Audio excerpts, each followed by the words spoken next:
Well, Jamie, meanwhile, comes word that the White House is considering yet another Obamacare mandate delay. The administration in the process now, they say, of deciding if people with plans that it deems substandard can keep those plans not for 1 year, but for the next 3 years without being kicked off. So what does this one mean? Republican Congressman Trey Gowdy of South Carolina joins us now. Congressman, good to see you. You know, they've had more than half a dozen delays and extensions so far. Is this latest a good thing or a bad thing? Well, how would you like to run for re-election if you were in the House and the Senate based on Obamacare with its rising premiums, worse coverage, and now we're trying to convince you that you're better off writing poetry than you are working and getting money? I certainly wouldn't want to defend that in the midterm election. So my guess is they're going to delay it until there's a new president or hopefully a new Senate and we can start all over again. Yeah, they talk about 2016. I mean, isn't that a coincidence that 2016 there's a presidential election there? Do we know if they're delaying it to January 2016 or December of 2016? There are very few coincidences in politics. But, Eric, I want you to note the irony that the president is seeking to delay his signature piece of legislation. What else has he accomplished since he's been president? Except Obamacare. That's what he put all of his marbles on, Obamacare, and now he wants to delay it until there's another president. If you need any more evidence, or smidgen of evidence to use his word, if you need any more evidence how disastrous this health care law is, the architect doesn't even want to implement it. Well, he did kill bin Laden. And let's talk about the White House for a second. I mean, they obviously support this. They say 13 million people are covered. I mean, there are people who don't have insurance who now, thankfully, will be covered. So what do you say to the supporters of the program that say it works, it's needed, and it'll all work out? There's a much better way to accomplish it. Yeah, my goal is for each individual to own their own health care, own health insurance, for it to be portable, and for you to have protections against pre-existing conditions. There's a way to accomplish that without impacting jobs, without impacting premiums and coverage. I wish the health care law would say a word about tort reform.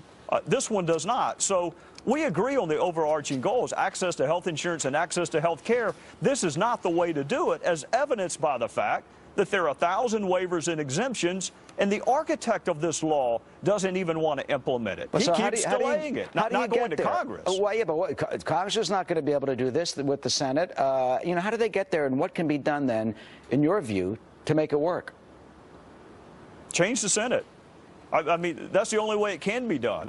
The president says he has a pen and a phone, but he's had that same pen and a phone for 5 years, and he doesn't want to implement his own law. If you want to change the way Washington is working, you have to change who you send there. And this experiment in divided government hasn't worked. So our fellow citizens have a chance in November. They can throw us out and give Nancy Pelosi back the Speaker's gavel, or they can give us the Senate and give us a chance to govern again, and hopefully we'll do so more constructively. But this experiment in divided government is leading to lawlessness. I mean, the president's talking about not enforcing the law for 3 years. I could cite 4 laws he's already not enforcing now. Well, you know, they say it's going to work out, but there was a pretty scathing editorial in the Investor's Business Daily. Let me show it to you now. This was just a couple of weeks ago, and already some of it seems to be coming true. Obamacare's problems are likely to get worse this year, they say, not better, as millions who get insurance at work find their policies canceled or their premiums skyrocketing once employers have to comply with Obamacare's mandate. There's also the coming wave of stories about companies cutting hours and eliminating jobs to minimize the huge Obamacare hit. Is that fair? I mean, look, this was in January, and already now we've got this CBO report. Yeah, I mean, the CBO is the gold standard for Republicans and Democrats. And what the CBO is saying is that you're going to lose an incentive to work. And what the liberals and the Democrats want you to believe is, well, but you'll have more time to write poetry. And you can sit around and figure out whether infinity is a number or just a concept. Well, that's great until you try to go buy your grandkid a birthday present or you try to pay the heating bill.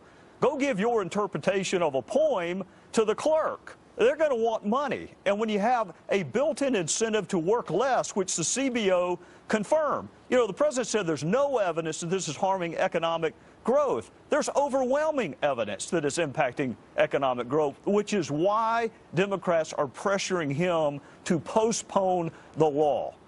His law is so bad, his own party doesn't want to run on it in November. And bottom line, Congressman, quickly, what's your prediction? My prediction is that my fellow citizens are going to say, you know what, Mr. President, we gave you the gears of government.